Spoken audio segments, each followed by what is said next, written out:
Nós estamos vendo aqui a profecia de Isaías contra as cidades vizinhas de Israel, de Jerusalém, muitos dos inimigos de Israel, que Deus disse que eles se juntariam ao império da Síria. O Senhor permitiria que o império da Síria viesse devastar Israel, como julgamento pela idolatria, por eles terem se desviado dos caminhos do Senhor, por eles esquecerem da lei de Deus. E Deus disse então que permitiria que a Síria os confrontasse, lutasse contra eles e os vencesse. E os vizinhos também, nações vizinhas, se juntariam. Eles iriam aí um oportunismo para se voltar contra Israel. Aí Deus disse, olha, depois disso Deus disse, eu também vou devastá-los, tanto a Síria depois e essas cidades, esses países circunvizinhos, ou melhor, essas cidades circunvizinhas de Israel, eu depois vou devastá-los também. Então era um juízo de Deus sobre Jerusalém e Israel, e era um juízo de Deus também sobre os inimigos de Israel, né? Então a gente viu até o capítulo 21, e hoje então a gente acompanha 22, 23 e 24, essas profecias, a continuação dessas cidades. No capítulo 24, aí Deus fala para Jerusalém, ele tem, né, como que Jerusalém vive dias de muita perversão, e que Deus devastaria e depois reedificaria em uma nova Jerusalém, ok? Capítulo 22 de Isaías, então. Jesus, pedimos espírito de revelação, sabedoria e entendimento da Tua palavra, e que nosso coração esteja atento, nossos ouvidos também atentos a perceber a mensagem profética de esperança sobre nós, sobre a nossa casa, através da profecia, através, ó Deus, da sentença profética que diz respeito a nós, que dizia respeito ao povo do Senhor, que somos nós. Nós oramos em nome de Jesus, amém e amém. Capítulo 22 de Isaías diz assim: recebi essa mensagem acerca de Jerusalém, o vale da visão. Isaías falando: o que está acontecendo? Por que todos correm para os terraços? A cidade inteira está em grande agitação. O que vejo nessa cidade festiva? Há cadáveres por toda parte. Não morreram pela estrada nem na batalha. Todos os seus líderes fugiram, renderam-se sem resistir. O povo tentou escapar, mas também foi capturado. Por isso eu disse: deixe-me chorar em paz. Não tentem me consolar. Deixe-me chorar por meu povo, enquanto vejo sua destruição. Que dia de grande aflição! Que dia de confusão e terror, enviado pelo soberano Senhor dos Exércitos, sobre o vale da visão. Os muros de Jerusalém foram derrubados. Lamentos ressoam das encostas dos montes. Os elamitas são arqueiros com seus cavalos, carros e cavaleiros. Os homens de Quir levantam os escudos. Carros de guerra enchem seus lindos vales. Cavaleiros atacam seus portões. As defesas de Judá foram removidas. Vocês correm ao arsenal para pegar suas armas, inspecionam as brechas nos muros de Jerusalém, guardam água no tanque inferior, examinam as casas e derrubam algumas. Usam suas pedras para reforçar os muros. Entre os muros da cidade, constroem um reservatório para guardar a água no tanque velho. Em nenhum momento pedem ajuda àquele que fez tudo isso. Não levam em conta aquele que há muito planejou essas coisas. Naquele dia, o soberano Senhor dos Exércitos os chamou para que chorassem e lamentassem. Disse-lhes que rapassem a cabeça e vestissem pano de saco. Em vez disso, vocês dançam e brincam, abatem gado e matam ovelhas, comem carne e bebem vinho. Dizem: comamos e bebamos, porque amanhã morreremos. O Senhor dos Exércitos me revelou o seguinte, Isaías falando: até o dia em que vocês morrerem, esse terrível pecado não será perdoado. Eu, o soberano Senhor dos Exércitos, falei. Então perceba aqui, mensagem também para Jerusalém. Deus dizendo que iria devastar os vizinhos de Jerusalém, mas também Jerusalém, por conta de eles terem, olha o que está dizendo, esse pecado de vocês é tão grave que eu pedi que vocês ficassem de prontidão, ficassem de luto, e vocês desprezam a minha lei, desprezam as minhas ordens, e estão desatentos, né? Aí Deus dizendo que Jerusalém também seria devastada. Verso 15. O soberano Senhor dos Exércitos me disse: confronte Sebna, administrador do palácio, e transmita-lhe essa mensagem. Quem você pensa que é? E o que está fazendo aqui? Construindo uma bela sepultura para si, um monumento no alto da rocha? Pois o Senhor está prestes a lançá-lo para longe, ó homem poderoso. Ele o pegará com firmeza, o embrulhará como uma bola e o atirará para uma terra distante. Você morrerá naquele lugar, e seus gloriosos carros de guerra lá ficarão. Você é uma vergonha para o seu Senhor. Sim, eu o expulsarei de seu cargo, diz o Senhor. Eu o removerei de sua posição. Então chamarei meu servo Eliaquim, filho de Hilquias, para ocupar o seu lugar. Vestirei Eliaquim com as roupas oficiais que você usava, e lhe darei seu título e autoridade. Ele será como um pai para o povo de Jerusalém e de Judá. Darei a ele a chave da casa de Davi, o cargo mais elevado da corte. Quando ele abrir portas, ninguém poderá fechá-las. Quando fechar portas, ninguém poderá abri-las. Trará honra ao nome de seus familiares, pois o colocarei firmemente no lugar, como um prego na parede. A família toda dependerá dele, e ele o honrará até o membro mais humilde de sua casa. Contudo, o Senhor dos Exércitos também disse: chegará o dia em que arrancarei o prego que parecia tão firme. Ele será derrubado e cairá no chão. Tudo que nele se apoia cairá com ele. Eu, o Senhor, falei. Agora, a próxima profecia é a respeito de Tiro. Recebi essa mensagem acerca de Tiro. Lamentem, navios de Tarsis, pois o porto e as casas de Tiro foram destruídos. Os boatos que vocês ouviram em Chipre são verdadeiros. Chorem em silêncio, moradores do litoral e comerciantes de Sidom. Seus negociantes atravessaram o mar e navegavam em águas profundas. Traziam-lhe os cereais do Egito e as colheitas do Nilo. Você era o mercado das nações. Olha Deus dizendo, né? Toda essa região que tinha um porto, uma região mercante dos navios, o poderoso, as poderosas embarcações da cidade de Sidom. Deus disse: eu vou devastar vocês também, né? Então, lembrando, esses últimos capítulos que nós lemos tanto ontem e esses dois, o 22 e o 23, eles continuam sendo uma profecia que Deus usa o profeta Isaías para dizer que trazia calamidade, traria destruição aos inimigos de Israel, ok? Então nós estamos lendo cada profecia para cada cidade. Eu fiz ontem uma analogia aqui, uma comparação aqui, como se fosse Deus dizendo para cada cidade ao redor aqui de Porto Alegre que traria destruição, né?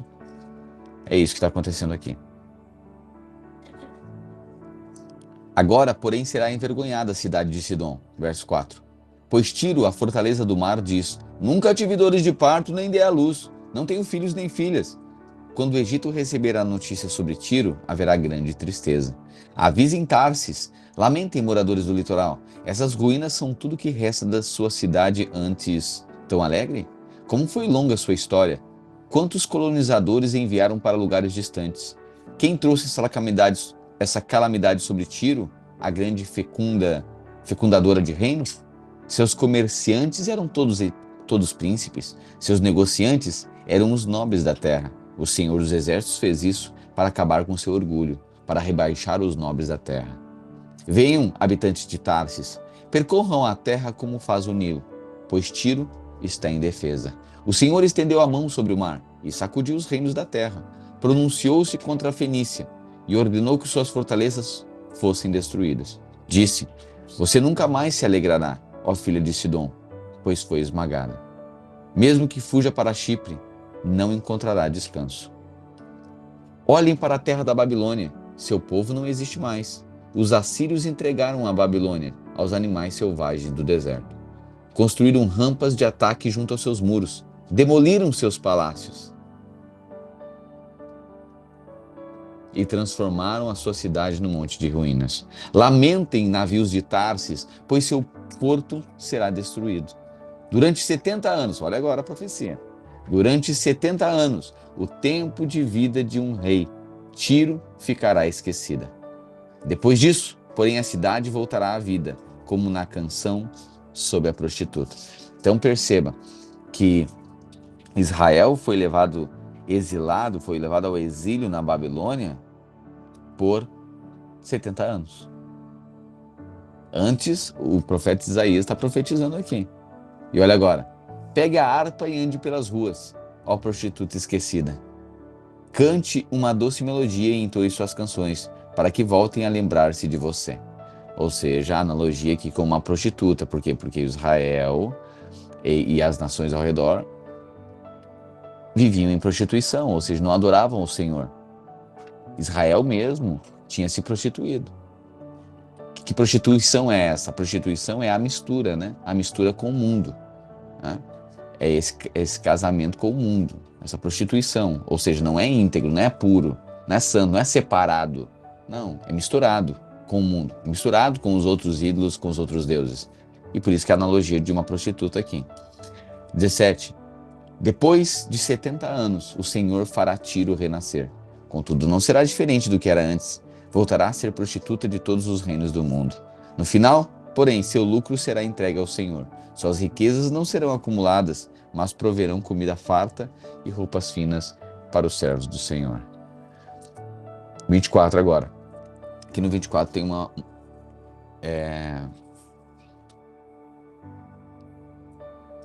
24 tem uma mensagem de esperança. Tem uma denúncia profética aqui e uma mensagem de esperança agora. Vejam, o Senhor está prestes a destruir a terra e transformá-la num enorme deserto. Ele devasta sua superfície e dispersa seus habitantes. Sacerdotes e povos, sacerdotes e senhores, servas e senhoras, os que compram e os que vendem, os que emprestam e os que tomam emprestado, credores e devedores, ninguém será poupado. A terra será completamente esvaziada e saqueada. O Senhor falou. Lembrando, isso era uma sentença profética para aquele tempo. Mas isso também é uma sentença profética para nós. Dizendo o que vai acontecer com a terra aqui. Será devastada e o Senhor vai trazer um novo reino. Amém? Vai restaurar a terra. Amém? Então, para aquele tempo e para o tempo que viria. Nós estamos aguardando. A terra será completamente esvaziada e saqueada, o Senhor falou. 4.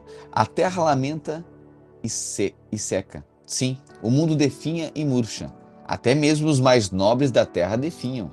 A terra sofre por causa do pecado de seus habitantes, pois transgrediram as leis de Deus, violaram seus decretos e quebraram sua aliança eterna. Então, o motivo pelo qual Deus vai devastar a terra. A terra hoje está sofrendo pelo pecado dos seus habitantes, pois transgridem as leis de Deus, violam seus decretos e quebraram sua aliança eterna. Por isso, a maldição consome a terra. Seus habitantes pagam por seus pecados, são destruídos pelo fogo, e apenas alguns sobrevivem. O vinho novo seca e as videiras murcham. Os que festejavam agora gemem. O som animado dos tamborins cessou, e já não se ouvem os gritos alegres de celebração. Os acordes melodiosos da harpa se calaram. Acabaram-se as alegrias do vinho e das canções. A bebida forte tem gosto amargo. A cidade se contorce em meio ao caos. Todas as casas estão trancadas para que ninguém entre. Nas ruas, multidões clamam por vinho. A alegria se transformou em tristeza. A celebração foi expulsa da terra. A cidade foi deixada em ruínas. Seus portões foram despedaçados. Assim é em toda a terra. Sobrou apenas um remanescente, como as azeitonas que sobram quando a árvore é sacudida, como as uvas que restam na videira depois da colheita. Mas todos os que restaram gritam e cantam de alegria. Os que moram no oeste louvam a majestade do Senhor. Nas terras do leste, deem glória ao Senhor. Nas terras além do mar, louvem o nome do Senhor, o Deus de Israel. Ouvimos cânticos de louvor desde os confins da terra, cânticos que glorificam o justo. Meu coração, porém, está pesado de angústia. Chorem por mim, pois desfaleço. O engano ainda prevalece, a traição por toda parte. Terror, armadilhas e laços esperam por vocês, habitantes da terra. Os que fogem apavorados cairão numa armadilha. Os que escaparem da armadilha serão pegos num laço. Destruição cai dos céus como chuva. Os alicerces da terra estremecem. Então perceba aqui a descrição do caos quando o juízo de Deus vier sobre a terra. E isso será por ocasião do arrebatamento da igreja. E isso que está sendo descrito aqui, tá? Da profecia de Isaías, mais uma vez, dizia a respeito daquele tempo, mas também profeticamente diz respeito ao que vai acontecer com a terra. Essa terra será julgada por Deus pela maldade dos seus habitantes, assim como Israel foi julgado por Deus pela corrupção moral e religiosa, pois abandonaram o Senhor. Assim também a terra hoje, o homem é anti-Deus, anticristo, né? O homem é anticristo. Se revolta, se rebela contra Deus. Atenta contra a sua santidade. Despreza o Senhor. São ávidos por toda sorte de maldade, né? Então, Deus vingará a terra. O que vai acontecer? Bom, a igreja, o próximo passo que nós estamos aguardando é o arrebatamento da igreja. Os sinais proféticos, a gente já viu, eles já se cumpriram. Agora, a igreja, os salvos, os vencedores serão arrebatados. E aí, então, começa o juízo de Deus sobre a terra. Então, o Apocalipse, né, a profecia de Apocalipse, é o juízo de Deus sobre a terra. Então, Deus vai vingar toda a maldade aqui da terra. Pois bem, é meteoro que vai cair, a terça parte das águas vai se tornar em sangue. Então, haverá morte, haverá tribulação, tremor de terra, fogo, fumaça. Bom, imagina meteoro cair na terra, o caos. Então o caos vai se estabelecer aqui por 3 anos e meio. É um período de 7 anos, 3 anos e meio de paz, governo anticristo, e depois 3 anos e meio de grande tribulação. É Deus julgando a terra. Depois disso, Jesus aparecerá em Jerusalém, lá no Monte das Oliveiras. Nas nuvens, todo olho verá, e toda língua confessará que Ele é o Senhor. Agora Ele virá em glória, depois do juízo que faz sobre a terra, assim como Ele estava dizendo que faria com Jerusalém. Vou devastar Jerusalém e depois vou reconstruir. É isso que Ele vai fazer com a terra. Vai vir o juízo de Deus sobre a terra e Ele vai reconstruir a terra. Vai reconstruir a terra. Ok? Então, olha a descrição aqui. Os que fogem 18. Os que fogem apavorados cairão numa armadilha. E os que escaparem da armadilha serão pegos no laço. O que ele está dizendo? Não tem como escapar. O juízo virá. E aí, ele diz assim que não há distinção, né? Os ricos, os poderosos, os pobres, os gentis. Todos. A humanidade sofrerá o juízo de Deus pela sua obstinação, pelo seu orgulho, por não reconhecer o Senhor. É isso que vai acontecer.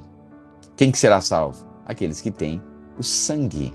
Aqueles que têm o sangue aplicado no seu coração. Aqueles que crerem em Cristo Jesus. Pois bem, a terra se despedaçou, está totalmente destruída e é sacudida com violência. A terra cambaleia como um bêbado. Olha o que vai acontecer com a terra. Estremece como uma tenda na tempestade. Cai e não voltará a se levantar, pois a culpa de sua rebelião é pesada demais. Naquele dia, o Senhor castigará os poderes celestiais nos céus, e os governantes das nações da terra serão reunidos e presos, trancados na prisão e por fim castigados. Então, o esplendor da lua minguará, e o brilho do sol se apagará, pois o Senhor dos exércitos reinará no monte Sião. Reinará com grande glória em Jerusalém, aleluia, diante das autoridades do povo. Olha a analogia que é feita na profecia aqui. Então o esplendor da lua minguará, ou seja, o brilho da lua vai diminuir. E o brilho do sol se apagará também. Só um pouquinho, o brilho do sol. Mas por que isso vai acontecer?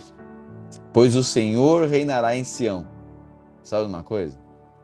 Não é que o sol vai perder o seu brilho e a lua o seu brilho. Tá, pastor? Mas não é isso que está falando aqui? É, mas vamos lá. Não é porque eles vão se apagar. Sabe quando você está com uma lanterna? Você está dentro do ambiente, faltou luz, e você está com uma lanterna. Ou você está com uma vela. certo? Aí quando volta a luz, volta a energia e você liga a luz, você continua com a vela acesa? Não, né? Por quê? Porque parece que perdeu o brilho, parece que é insignificante, né? Assim será o sol. Por quê? Pois o Senhor dos Exércitos reinará no Monte Sião.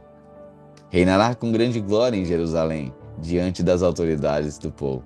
Se a gente acha que o sol brilha e a luz brilha, é porque a gente não viu ainda a glória do Senhor dos Exércitos. Linda profecia, né? 25, capítulo 25 de Isaías. O Senhor, ó Senhor, honrarei e louvarei teu nome, pois és meu Deus. Faze coisas maravilhosas, tu as planejaste há muito tempo, e agora as realizaste. Transforma cidades poderosas em montes de ruínas. Cidades com muros fortes se tornam escombros. Belos palácios em terras distantes são destruídos e jamais serão reconstruídos. Por isso, nações fortes declararão tua glória. Povos cruéis te temerão. Mas tu, Senhor, és fortaleza para os pobres, torre de refúgio para os necessitados em angústia. És abrigo contra a tempestade e sombra contra o calor, pois os atos opressores dos cruéis são como tempestade que açoita um muro, como o calor implacável do deserto. Tu, porém, calas o rugido das nações estrangeiras. Como a sombra de uma nuvem diminui o calor implacável, assim os cânticos de soberba dos cruéis são silenciados. Em Jerusalém, o Senhor dos Exércitos oferecerá um grande banquete para todos os povos do mundo. Será um banquete delicioso, com vinho puro e envelhecido e carne da melhor qualidade. Ali removerá a nuvem de tristeza, a sombra escura que cobre toda a terra. Ele engolirá a morte para sempre. O Senhor soberano enxugará todas as lágrimas. Removerá para sempre todo insulto contra sua terra e seu povo. O Senhor falou. Naquele dia, o povo dirá: esse é o nosso Deus. Confiamos nele e ele nos salvou. Este é o Senhor em quem confiamos. Alegremo-nos em seu livramento, pois a mão do Senhor descansará sobre Jerusalém. Moabe, porém, será esmagada. Será como palha pisada e deixada para apodrecer. Deus empurrará para baixo o povo de Moabe, como um nadador empurra a água para baixo com suas mãos. Acabará com seu orgulho e com todas as suas obras perversas. Os muros altos de Moabe serão demolidos, serão derrubados por terra até o pó. 26. Naquele dia, todos na terra de Judá entoarão esse cântico. Nossa cidade é forte, estamos cercados pelos muros da salvação de Deus. Abram os portões para os justos, deixem entrar os fiéis. Tu guardarás em perfeita paz todos os que em ti confiam. Aqueles cujos propósitos estão firmes em ti. Confiem sempre no Senhor, pois o Senhor Deus é a rocha eterna. Ele humilha os orgulhosos, rebaixa a cidade arrogante e lança ao pó. Os pobres a pisoteiam e os necessitados caminham sobre ela. Pois os justos, porém, o caminho é reto. Tu que ages com retidão, tornas plano o caminho adiante deles. Senhor, ao seguir tuas justas decisões, depositamos em ti nossa esperança. O desejo do nosso coração é glorificar o teu nome. À noite eu te procuro, ó Deus, pela manhã te busco de todo o coração. Pois só quando vem julgar a terra as pessoas aprendem a justiça. Tua bondade com os perversos não os leva a fazer o bem. Embora outros pratiquem a justiça, eles continuam a fazer o mal. Não levam em conta a majestade do Senhor. Ó Senhor, eles não prestam atenção à tua mão levantada. Mostra-lhes teu zelo em defender teu povo. Então serão envergonhados, que o fogo de tua ira consuma teus inimigos. Senhor, tu nos consideras paz. Sim, tudo o que realizamos vem de ti. Ó Senhor, nosso Deus, outros senhores nos governam, mas só a ti adoramos. Aqueles a quem servimos estão mortos, seus espíritos jamais voltarão a viver. Tu os atacaste e os destruíste. Há muito caíram no esquecimento. Ó Senhor, engrandeceste o nosso povo. Sim, tu nos tornaste grandes. Expandiste nossas fronteiras e fostes glorificado. Senhor, em angústia te buscamos. Oramos sobre o peso de tua disciplina. Como uma mulher grávida que se contorce e grita de dor quando dá à luz, assim estávamos em tua presença, Senhor. Nós também nos contorcemos de dor intensa, mas nosso sofrimento em nada resultou. Não trouxemos salvação à terra, nem vida ao mundo. Teus mortos, porém, viverão, seus corpos ressuscitarão. Aqueles que dormem na terra se levantarão e cantarão de alegria, pois tua luz que dá a vida descerá como o orvalho sobre teu povo no lugar dos mortos. Vá para casa, meu povo, e tranquem as portas. Esconda-se por um breve tempo, até que tenha passado a ira do Senhor. Vejam, o Senhor vem dos céus para castigar os habitantes da terra por seus pecados. A terra já não esconderá os que foram mortos, ela os mostrará para que todos vejam. 27. Naquele dia, o Senhor tomará sua veloz e terrível espada e castigará o Leviatã, a serpente que se move com rapidez, a serpente que se enrola e se contorce. Ele matará o dragão do mar.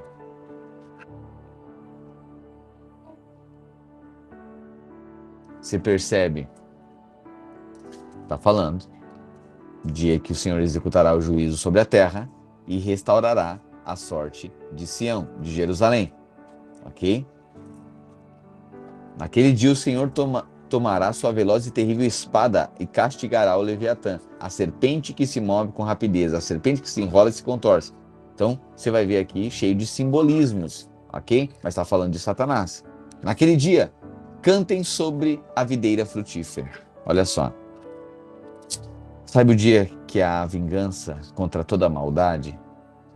A terra vai se alegrar, os justos vão se alegrar, quando Deus vingar toda a maldade da humanidade. E a profecia diz, naquele dia, cantem sobre a videira frutífera. Eu, o Senhor, a vigiarei e a regarei com cuidado.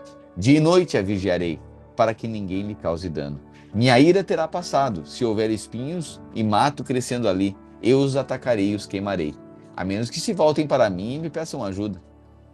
Que façam as pazes comigo. Sim, que façam as pazes comigo. Está chegando o tempo em que os descendentes de Jacó criarão raízes. Israel brotará e florescerá, e encherá de frutos toda a terra.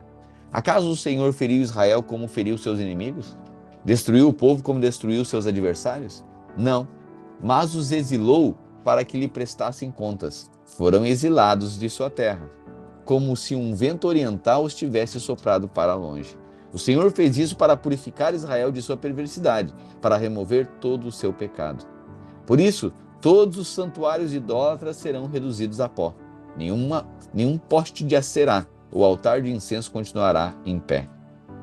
As cidades fortificadas ficarão silenciosas e vazias, as casas abandonadas, as ruas cobertas de ervas daninhas. Bezerros pastarão ali e mastigarão brotos e ramos.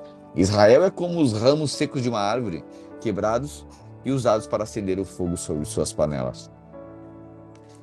É nação tola e insensata, por isso aquele que os criou não terá compaixão nem misericórdia. Chegará o dia, porém, em que o Senhor os ajuntará como grãos colhidos à mão. Um por um, ele os reunirá, desde o rio Eufrates no leste até o ribeiro do Egito, no oeste. Naquele dia, soará a grande trombeta.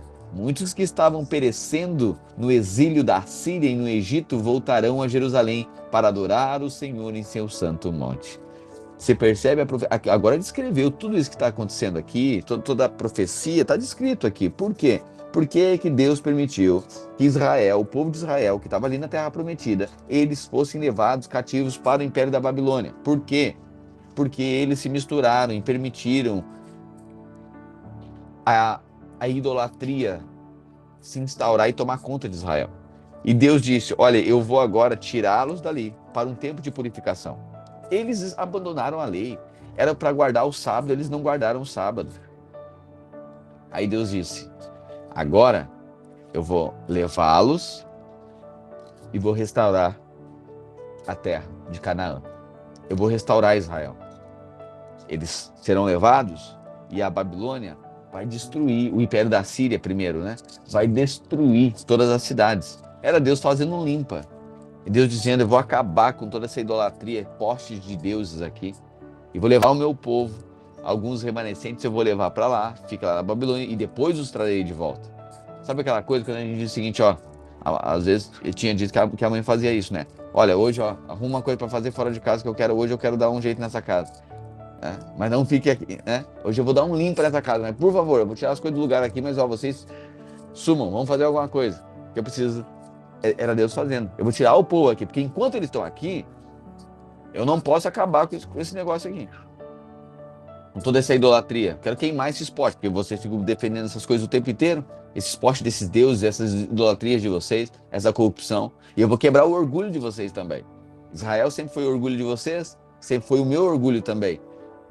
Mas vocês se tornaram soberbos, vocês desprezaram, vocês não me ouvem mais. Sabe aquela coisa? É a bênção que Deus dá. E aí a gente torna mais a bênção mais importante do que o Deus da bênção. Esse é o grande perigo na nossa vida. Era uma promessa para Israel, a terra prometida? Claro, Deus deu lá para Abraão. Aí agora se cumpriu. O grande problema é quando a promessa se torna maior que Deus na nossa vida. É quando a gente vive uma vida com Deus, mas está mais pelos benefícios do que pelas responsabilidades. A gente está mais pela bênção de Deus do que pelo Deus da bênção. A gente torna um ídolo. Esse é o grande problema. E por isso que daí Deus estava dizendo aqui, eu vou ferir essa terra. Eu vou acabar com tudo isso. Então, às vezes, tem coisas que o maior sucesso é quando Deus nos leva ao fracasso, né? Sabe qual foi o sucesso de Israel? Eles se levaram nesse fracasso aqui, porque eles voltaram ali arrependidos. Depois, novamente, eles se corromperam, né? De novo. Mas esse é o grande problema da humanidade. Tornar a bênção maior que o Deus da bênção. Tornar a criatura mais importante do que o Criador. Tornar aquilo que Deus deu a nossa ambição de vida. Fazer do meio, fazer o plano. O meio que Deus nos deu para cumprir o seu propósito não é o propósito, é só o meio. Às vezes a gente torna os nossos sonhos como prioritários, e não sonhos de Deus. A gente torna a nossa vida preciosa a nós mesmos. A gente esquece de Deus, a gente já não tem tempo para Deus, né? Na verdade, a nossa vida ela é integral diante do Senhor. Mas não é o tempo de ir lá no prédio, o tempo de fazer um rito religioso. Não é isso. Mas é uma vida em que tudo que façamos para a glória de Deus. Aí a grande questão é, a gente está fazendo para nós ou para o Senhor? É para edificar o que Ele quer que edifique? A nossa família, para nós, é tudo sucesso pessoal. A gente vai treinar nossos filhos para quê? Para ter sucesso? Tá bom. No quê? Na vida, tá bom. Para quê? Para ter uma vida boa. Esse é o final. Então a vida se trata disso aqui. Nós vimos, Deus nos dá todas as condições, dons, habilidades para a gente ter uma vida boa. Mas e o reino dos céus? Para a gente acumular um monte de coisa aqui? Jesus disse, não acumulem daí. Acumulem no reino dos céus. Então, entende? Esse é o grande problema. Foi o grande problema de Israel. Eles se esqueciam de Deus, abandonavam Deus. E Deus estava dizendo, eu vou permitir a terra ser devastada. Levarei para fora de casa. Então Israel fica 70 anos fora de casa. Depois ele começa a trazer de volta. E agora começa a reconstruir tudo. Acabando com a idolatria. Versículo 9. O Senhor fez isso para purificar Israel de sua perversidade, para remover todo o seu pecado. Por isso, todos os santuários idólatras serão reduzidos a pó. Nenhum poste de Acerá ou altar de incenso continuará em pé. As cidades fortificadas ficarão silenciosas e vazias. As casas abandonadas, as ruas cobertas de ervas daninhas. Bezerros pastarão ali e mastigarão brotos e os ramos. Israel é como ramos secos de uma árvore, quebrados e usados para acender fogo sobre as panelas. Uau! Israel é como ramo seco de uma árvore, quebrado e usado para acender fogo sobre as panelas. É nação tola e insensata. Por isso aquele que os criou não terá compaixão nem misericórdia. Mas chegará o dia, verso 12, porém em que o Senhor os ajuntará. Olha a mensagem de esperança, aleluia. Um por um ele os reunirá, desde o rio Eufrates, no leste, até o ribeiro do Egito, no oeste. Naquele dia soará a grande trombeta. Muitos que estavam perecendo no exílio da Assíria e no monte e no Egito voltarão a Jerusalém para adorar o Senhor em seu santo monte.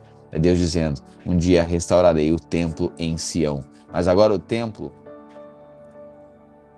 esse templo, agora a glória é uma Jerusalém a promessa é uma Jerusalém celestial, né? Não somente lugar físico, mas é Deus habitando com o seu povo para sempre. Será primeiro 1000 anos aqui na terra e depois a nova Jerusalém. Amém? É até aqui hoje, né? É até aqui hoje? É isso.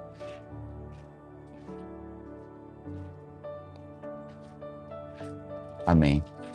Amém. Senhor Jesus, nós te agradecemos pela Canaã que o Senhor nos deu.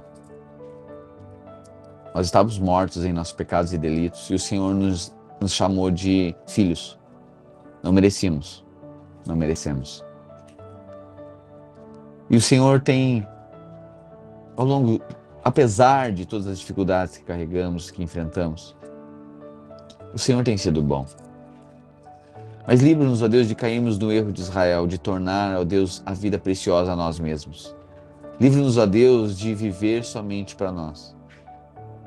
Mas enche-nos, ó Deus, da vocação, do chamado, da expressão de quem o Senhor é, de viver uma vida em favor de seus irmãos, de cumprir o plano do Senhor, o propósito do Senhor, servindo o Senhor.